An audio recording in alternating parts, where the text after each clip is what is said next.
Salut à toi. Alors, si tu es fatigué des erreurs de package et que tu veux savoir enfin comment installer les bons packages pour faire tourner ton ESP8266 ou ton ESP32, alors sois le bienvenu. Dans cette vidéo, je t'explique comment installer tes packages et comment les utiliser, que ce soit avec l'application Smart ESP ou juste les packages de base pour faire tourner ton premier projet sur ton ESP.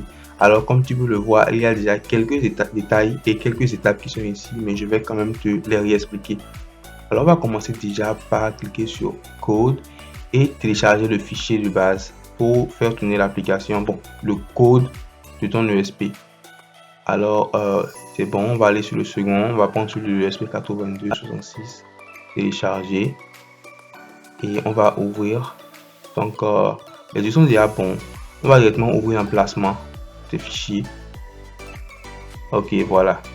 Donc, le mieux c'est de les copier d'ici, de les mettre sur le bureau pour que ce soit plus clair et plus lisible au fait. Donc, je vais les copier rapidement et les mettre sur le bureau. Donc, coller. Voilà, maintenant on va dézipper les deux fichiers. Donc, extraire. Ok, c'est bon, on le met ici. Extraire également. Ok, parfait, on le met ici. On va commencer par ouvrir déjà. On ouvre. On ouvre également. On a le fichier principal et le fichier auxiliaire. On va ouvrir le fichier principal. Ouvrir avec l'Arduino IDE.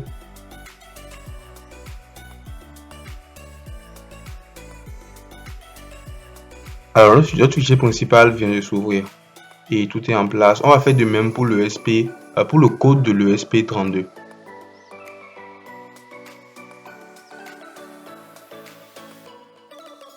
Voilà, on ferme et on va ouvrir également.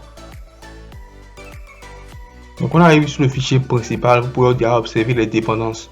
On va sur le fichier auxiliaire. Il y a également des dépendances au niveau du fichier auxiliaire. Vous allez observer que ces dépendances sont des fichiers .h, donc des fichiers auxiliaires, un peu comme le fichier auxiliaire de Smart ESP. Juste que celles-ci sont en ligne, donc il faut les télécharger. Donc, on va aller sur le fichier principal pour que je vous montre quelque chose. C'est pas obligé, on peut les supprimer déjà. C'est pas obligé que elles soient sur la page principale. Bon, en ce qui concerne le SP32, c'est pas obligé. Donc, ce qu'on va faire, on va les supprimer comme je viens de le faire et on va quand même téléverser le code dans le ESP. Donc, je viens de le supprimer. Je vais brancher mon ESP rapidement.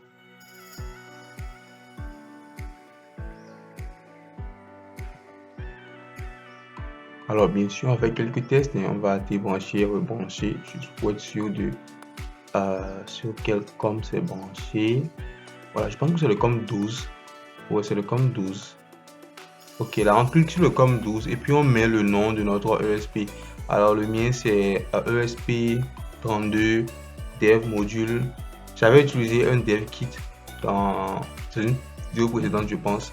Aujourd'hui, j'ai un Dev Module, donc on va cliquer dessus. Et puis, on va téléverser gentiment notre code. Alors, ne vous inquiétez pas, un Dev Module, Dev Kit, c'est pas vraiment très important. Essayez l'un, si ça ne marche pas, essayez l'autre. Alors, on va essayer de fixer rapidement sur la plaque de prototypage, le protobord. On dirait qu'il ne veut pas rentrer. Ok, je pense que c'est bon. Alors, c'est un peu la petite pause café, je dirais, hein, le temps que le téléversement soit fini.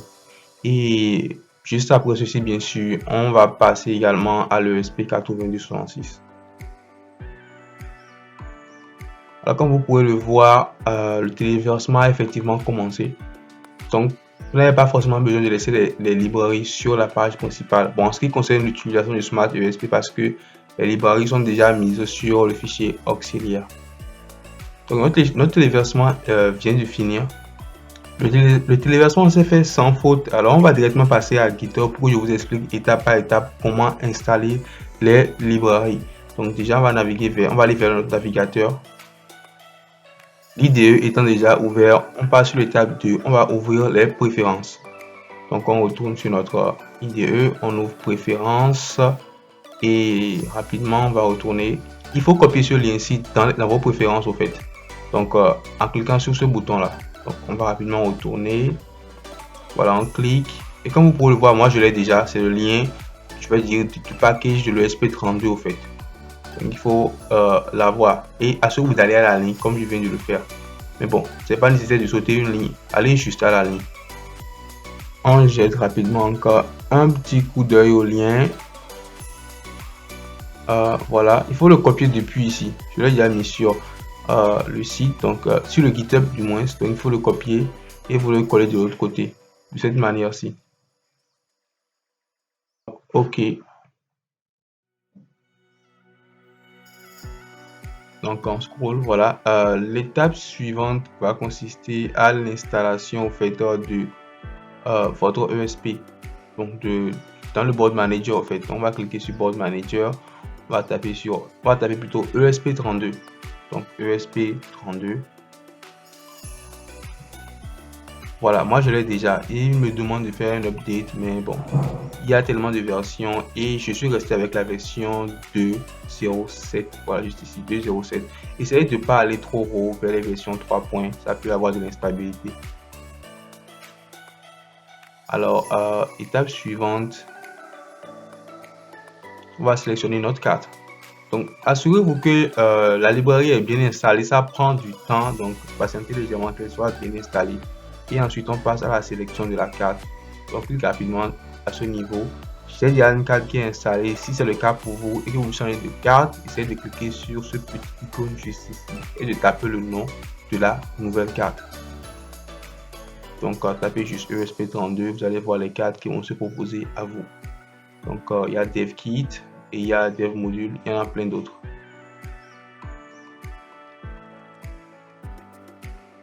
Donc on scrolle vers le bas, c'est pratiquement la même chose. Donc on va scroller encore vers le bas.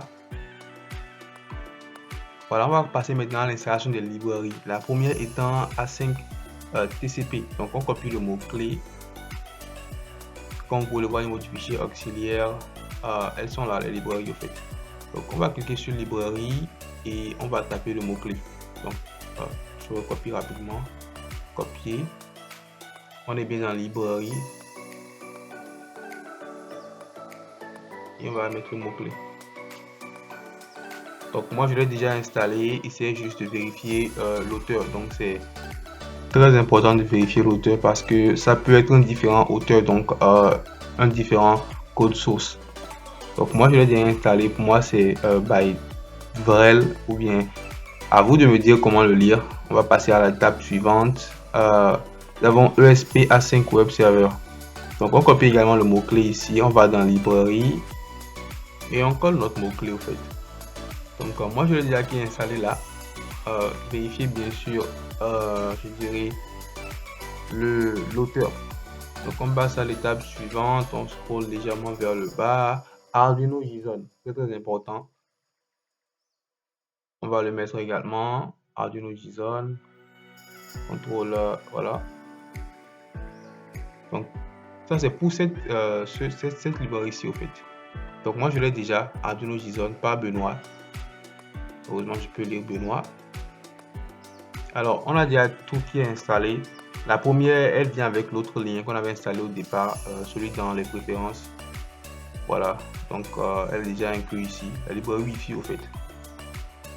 Alors une fois que c'est fait, vous pouvez déjà commencer par exécuter vos codes. De l'autre côté, on va passer à l'ESP8266 pour ceux qui ont ce modèle-là. Alors il y a le fichier principal, le fichier auxiliaire, les librairies à installer, comme vous le savez quoi.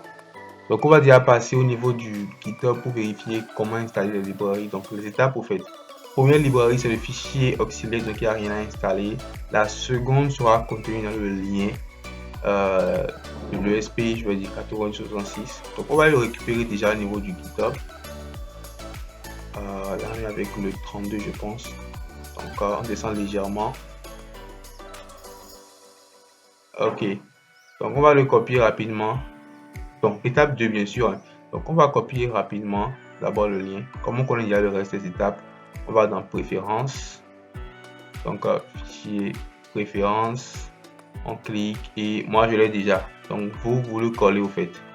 Donc valider. Alors on retourne. Il y a quoi encore? Ça c'est déjà fait.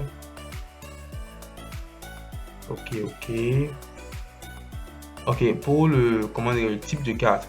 Donc ça c'est l'installation en fait au niveau du côté board manager. Donc on clique sur board manager, on va taper ESP8266 et je l'ai déjà installé par ESP Community. Ok, là c'est pour reconnaître votre carte. Donc vous allez la brancher, puis sélectionner la carte. Donc un peu comme on l'a fait avec le ESP32 en fait. Donc ce qu'on va faire déjà, on va retourner au niveau de notre Arduino IDE. Instant, ok.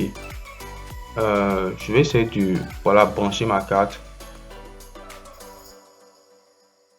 Donc je la branche. Voilà, la voilà juste là sur le COM12. Je vais la débrancher et la brancher. Juste un petit test au fait pour être sûr de sur quel COM il est branché. C'est très important, ça peut vous sauver des heures.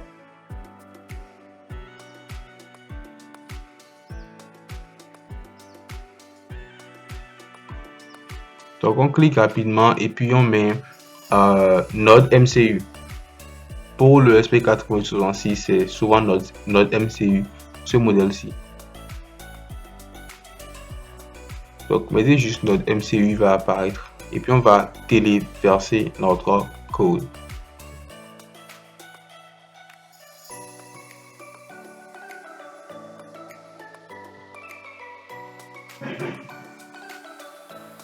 Bon, pendant que le téléversement est en cours, on va finir avec la dernière librairie. Donc, c'est ESP Async Web Server. On va faire un tour sur le GitHub. Voilà, on va prendre le mot-clé rapidement. Pour ceux qui ne l'ont pas, ne lancez pas le téléversement avant de l'avoir installé. Donc, moi, je le colle ici. Et comme vous pouvez le voir, je l'ai déjà en fait. Donc, voilà.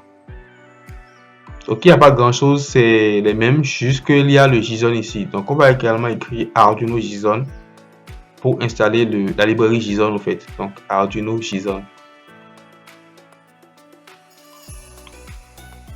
Donc par Benoît. Donc je l'ai déjà, il me demande de faire une mise à jour, mais comme je vous l'ai dit, c'est pas tout le temps nécessaire. Ça peut impliquer de l'instabilité sur votre carte.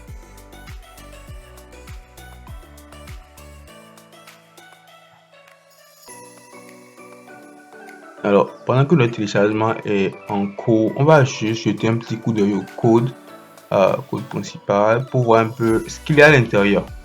Confirme rapidement ceci. Qu'est-ce qu'on a lorsque la commande est envoyée? Donc, lorsque on est envoyé, on doit allumer en fait digital writing sur D1. Donc, on allume au fait de la LED qui sera sur D1.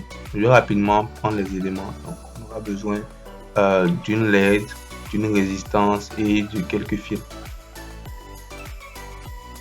Mais on peut pas, bon, je préfère ne pas commencer le câblage avant la fin du téléversement. Donc on patiente légèrement.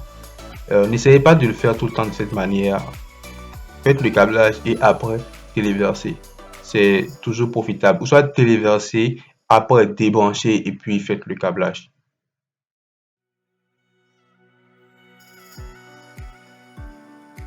On va passer au montage. Donc le téléversement est déjà en on va passer rapidement au câblage. Donc pour le câblage, assurez-vous de supprimer l'anneau soit en ligne à D1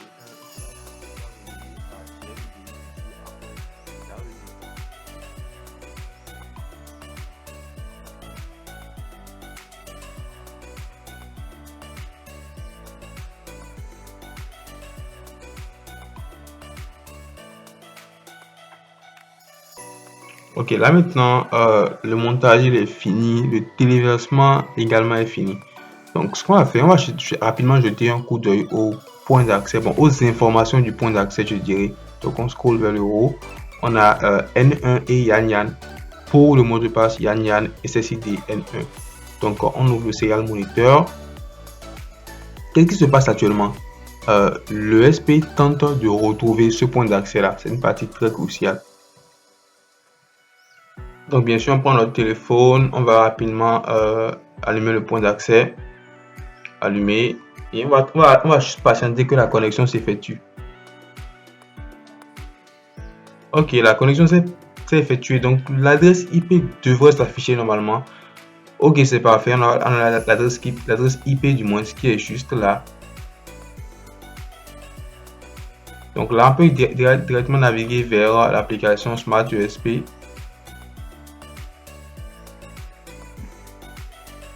Pour ceux qui se demandent ce qu'il y a à faire maintenant, il faut faire l'ajout de l'ESP, bien sûr, avec son adresse IP. Donc, allez regarder, vous pouvez toutefois regarder la vidéo que j'ai faite, la vidéo complète sur comment ajouter des USB et des boutons pour pouvoir mieux comprendre ce qui se passe à ce niveau. Donc, ce que je fais là maintenant, c'est que j'ajoute l'ESP, bien sûr, grâce à son adresse IP. Donc, je vais aussi également mettre un nom. Donc, le nom, il est bien sûr à votre choix. Donc, après, vous validez juste l'action et vous retournez à la page d'accueil. Arrivé à la page d'accueil, vous aurez à rafraîchir, bon, à sélectionner d'abord votre ESP, puis à rafraîchir la page et la connexion se fera automatiquement.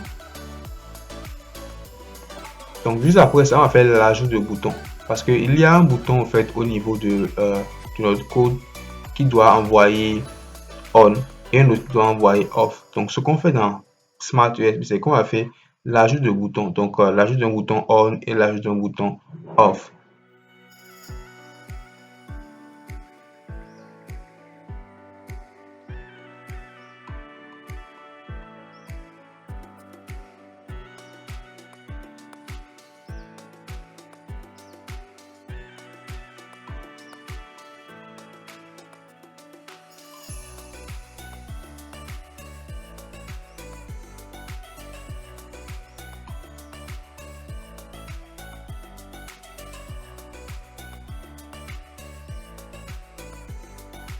Félicitations à toi d'être arrivé jusqu'ici. Alors c'est fini pour aujourd'hui en ce qui concerne l'installation des packages. Le reste sera juste quelques tests pour montrer le fonctionnement.